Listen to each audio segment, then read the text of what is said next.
Hi guys, and welcome back to a brand new season of Building a Nation with Polonia Warszawa. It's season 3. I'm in the pimp costume again.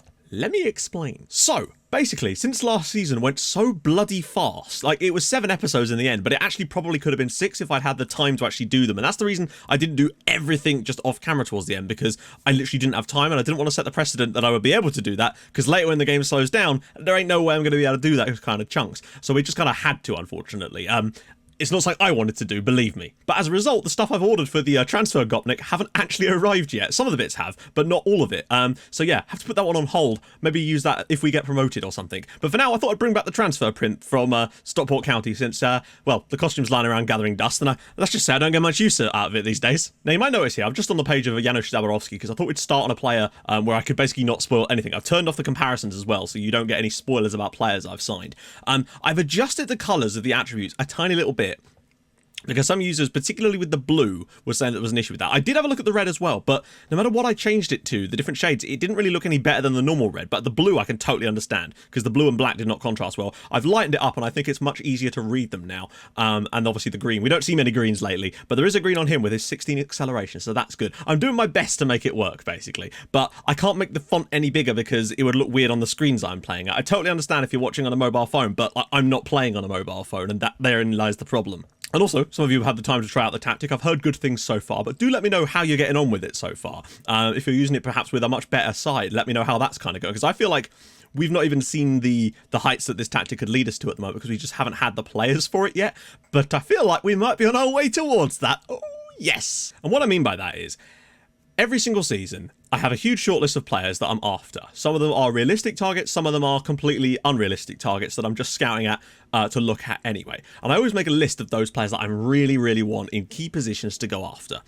And every year, I fail to get 90% of those players, and I have to go for scrubs. But this season, for whatever reason, every single signing that I wanted to make, I have been able to make. Nearly, and one is still about to be pushed over the line. And I don't think I've ever had a more satisfying transfer window in terms of the players we've been able to bring in terms of what I actually wanted from them. Like, I identified a target and I was able to pick them up in almost every scenario, and that to me is a very rare thing in FM, so you've got to take it while you can. And that's why I think we could have been for one hell of a season with the team we've put together. Oh yes! First thing is, our under-19s actually did get promoted out of their league and are now in the main sort of underage league, which is pretty damn awesome. Fair play to the kids. We also get 150 grand's worth of new sponsors, which will definitely help us financially, and we're going to need that. Poland has also moved up to 18th in the coefficients, which is nice. We're moving along without me doing anything. Also, one more spot. If we get to 17th, then our Champions League qualification place will jump up one, and they'll go up a round. So that'll be really, really nice.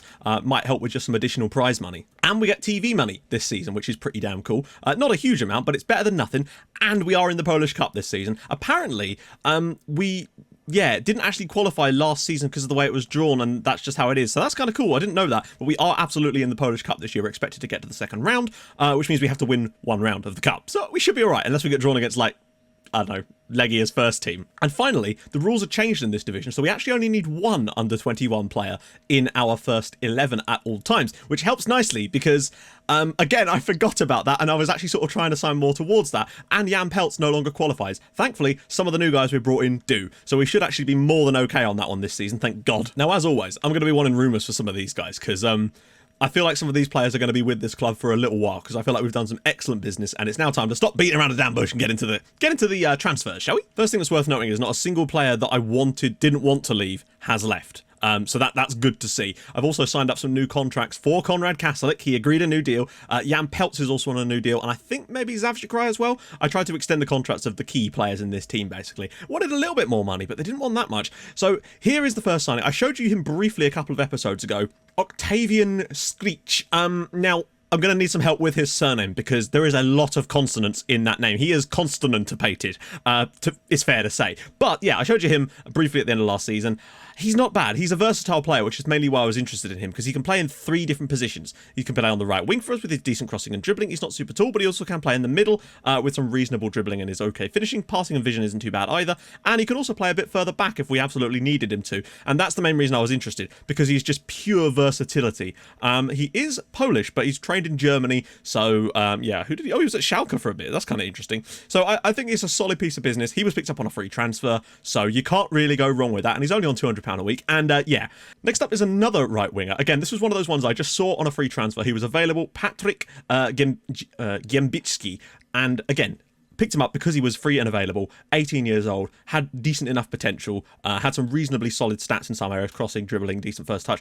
Next up is a signing I did not expect to be making, but I did in the end, and it was a paid signing. I know, we've actually made one. We've made some big ones too, actually. This is Bartosz Neugebauer, who is 18 years old. We've paid £18,000 for this guy, and I think this is a really solid piece of business.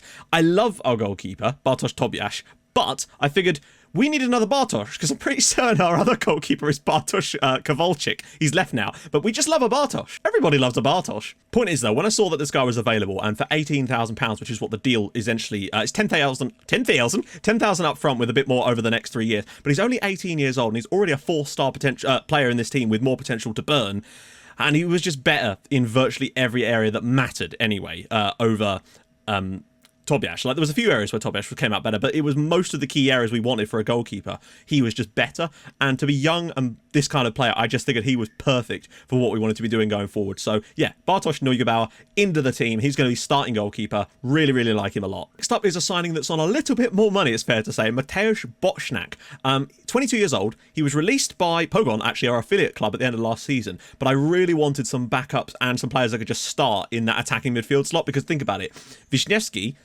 he's 34 years old and he's declining. He's a great player and we love him to death, but he's not going to be able to do a job, I don't think, in this division. Not as a starting player anyway. And with Pichara out injured still and looking like his form, like he literally went over the summer from being a good player for the Fortuna League to being like a decent player for the third tier. So yeah, you can sort of understand why we needed to strengthen in this position. So that this is who I went after, Mateusz Bocznak. Free transfer, but he is on £800 a week on a 4-year contract, so he better be good, is all I'm saying on that one. He's not got the best in terms of determination, and he does run with the ball down the right, which is a bit annoying for this position, but he's got a potential to be reasonably good. The lack of determination is a slight issue. His finishing isn't great, but he's got good passing, good vision, decent teamwork as well, good dribbling, good crossing if we need it. His physicals are okay. I think it's a solid piece of business. £800 a week is a lot, I grant you. But when the deal came up, at the time I was like, I'm not sure who else we're going to be able to get. Next up, another free signing, Victor Pryszkiat. Again, going to need some help on the pronunciation of the surname. He was playing for Radomiak. Oh, by the way, the promotion was won by Pogon, so the team that came third actually did come up with us in the end. Anyway, I think they beat Radomiak in the final, which is probably why we were able to get this guy on free, because he was refusing to sign a new contract with them, and I saw the opportunity to pick him up as a new right back, potentially 3-star player. I think he's pretty solid. Crossing, dribbling, there's a lot of things to like about this lad's game. Determination, flair, not too great, unfortunately, but he is 6 foot tall as well, runs with the ball down the right. I think he could be a pretty good player, and he's only on £150 a week, the 23-year-old. I then did, however, go after a defensive midfielder, and we picked another one up on a free transfer. Again, he was released, and I think this is a really good piece of business because he's 6'1". I think he's much more dominating. He's still got okay passing. His vision isn't great. That's the one downside for that, but he has got great defensive stats for a defensive midfielder, and that's where my real interest comes into him. 12 marking, 11 tackling. He's got solid heading, decent physicals across the board, really, the 27-year-old. Literally, with these names, after a certain point, I feel like I'm not going to get any better at saying them, and I'm right there, but I'm just not quite there. It's a bit like that bit from Brooklyn Nine-Nine with Nikolaj. He does dive into tackles, which is a bit of a pain in the arse, and he does runs with ball often and only has 7 dribbling, so I'm going to try to remove a couple of those PPMs off of him because I feel like he could be a more rounded player in this tactic if he didn't do that. Oh, that's right, I signed a centre-back too. This is Michel Biazalo, a 25-year-old centre-back, mainly looking specifically at the stats he had. There was another one that was available that had some slightly better things like heading, marking and tackling, only just slightly, but there was so much red. He was one of those players that's very limited, like he can defend but not do anything else, just nothing else. He's kind of like a drag racer. Like, they go really fast, but don't ask the bastard to go around a corner. Whereas this guy had a lot of the things I liked about him. He's got really decent mental stats for the most part too. Not too bad physicals. He's 6'4", good heading, decent marking, decent tackling, avoids use of weaker foot, does try long range passes, but he does have 11 passing and 10 vision too. Another reason I was interested in this guy. And he runs with the ball rarely because he's got poor dribbling. So there's a lot of things I like about this guy. He's a good passer with the ball. He doesn't take risks in those situations, and he's got really good mental stats. I think he could actually be a really solid partner at the back to go with Konrad Kasalik. So that's why I brought him in. And again, he is on a 4-year deal. So some longer contracts, but still only £200 a week. Can't really go wrong there. And finally, there is actually one more, and I'll show him in a minute, but he's not technically signed yet. This is one of the ones I am so pleased to get over the ground. This is Slavomir Chmiel. Again, let me know about the surname. He is an 18-year-old, but look at these stats. Look at the attributes on this guy. I know stats, attributes, whatever. I think this guy is unbelievable. The fact, and we have managed to pick this guy up. It says on loan, but he is joining us permanently at the end of the season. I could not believe this. This is mental. So there's a bit of a story behind this one. I got him through a scout report and I saw 18-year-old with these kinds of abilities and I was like, well, damn. We need some backup and support in that left-hand side to Jan Pelt so he's not having to do it all by himself. This guy would be perfect if we could pick him up. And he was listed at £24,000, transfer listed, because he obviously wanted to leave the club. I don't know why, because they'd just been promoted back to the top flight, but I guess he wasn't getting game time for it. So I put a bid in, they accepted, and I was like, yes, if we get this guy over the line, that'd be amazing. And then he just wouldn't talk to us, so I was like, God damn it. So we set him as a transfer target, tried everything we could, but it just wasn't happening. So I basically given up on him. And then later in the transfer window, I saw my scouting reports, I was looking through the shortlist again, and I noticed they changed his transfer list price to £7,000. They were desperate to get rid of this guy, and I couldn't believe it. I couldn't understand why. So I put another bid in, and of course, he rejected it. So I thought, oh, maybe we can try and get him on loan for the season, even if, you know, it's not great. He's not on huge wages, so maybe we can try and get him on loan for a year. And then they weren't interested in that because they would rather just try and move him on. And they would be interested only if we gave them loads of money, basically. So I tried a few different things. We'll pay all his wages. We'll throw in an extra £500 a month here and there. So then I tried an optional future fee. They weren't having it. But then I tried a mandatory future fee of £20,000. Now I know that's more than he was listed for, but for whatever reason, it worked. And they accepted the loan bid for the season with a mandatory future fee of £20,000 at the end of the season. I don't think I was able to structure that, so it was just a lump sum of £20,000. And then, for some reason, he was allowed to talk to us, and he actually wanted to talk to us at that point. I don't know why, but it worked. And the final player, he's not actually joined us yet, but the deal is all but done. And this is Simon Ferret, or Ferret, I don't know. We're going to call him the Ferret, regardless. And he is basically the replacement to Christian Pichara. He is the guy I'm signing to replace Christian Pichara. We had no choice in the matter, unfortunately, because Pichara just isn't going to be able to do a job this year, and this guy is. I'm not going to go out there and say we're going to do really well this year, because I'm worried that if I do that, we will do really badly. I'm going to stick to doing what I normally do, which is say, if we stay up, it'll be fine, because usually when that happens, we do really well. Anyway, today we're playing away at Vidzev, and yeah, the way it's structured is that there's games at like 1 o'clock, 3 o'clock, 4 o'clock, and 5 o'clock, which is kind of cool. It staggers it all out. And I guess that will help with TV money and stuff like that. So that's kind of interesting.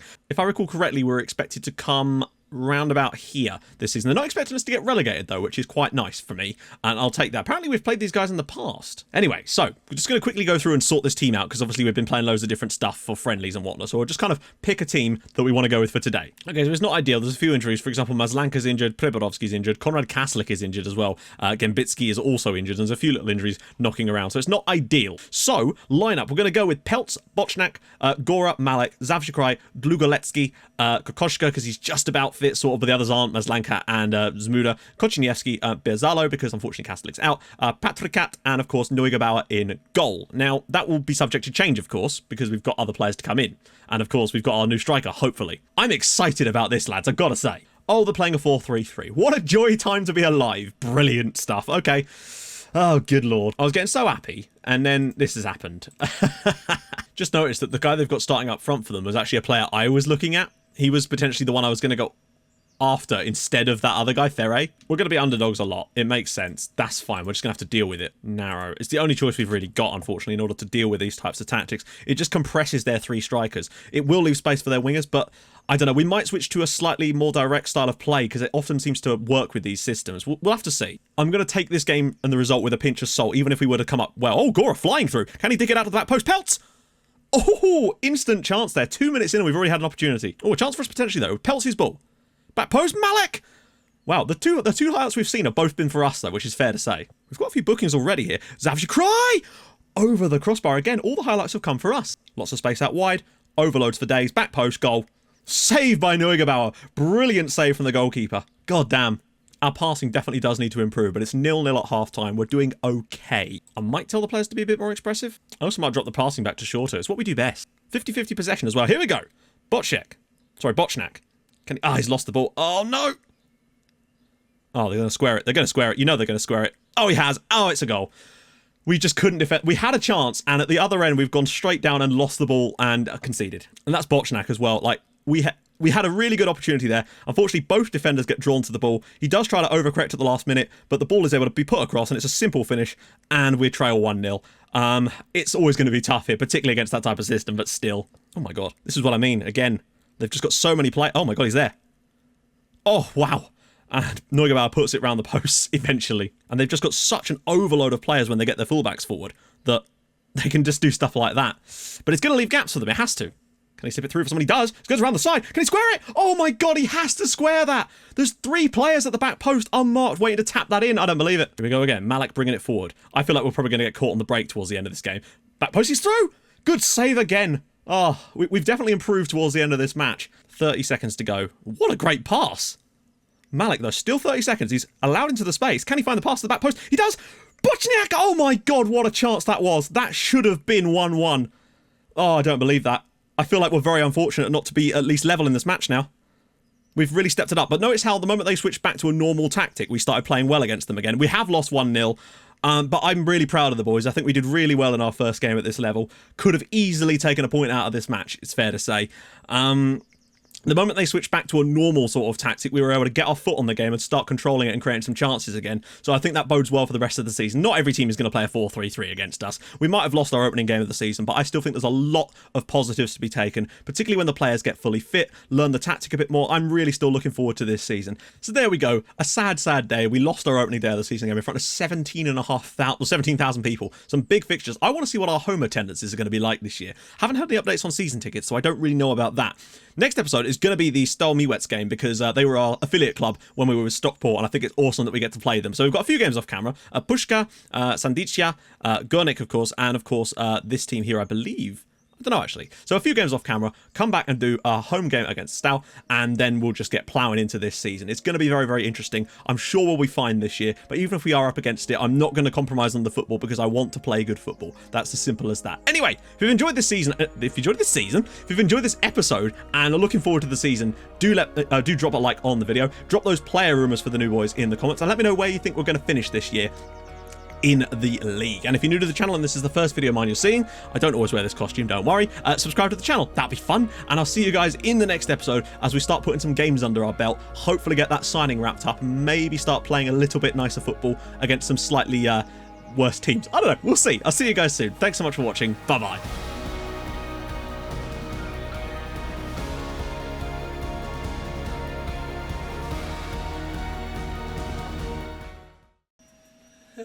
She laughs, but, like, she's into it, really. You bloody... I'm just saying.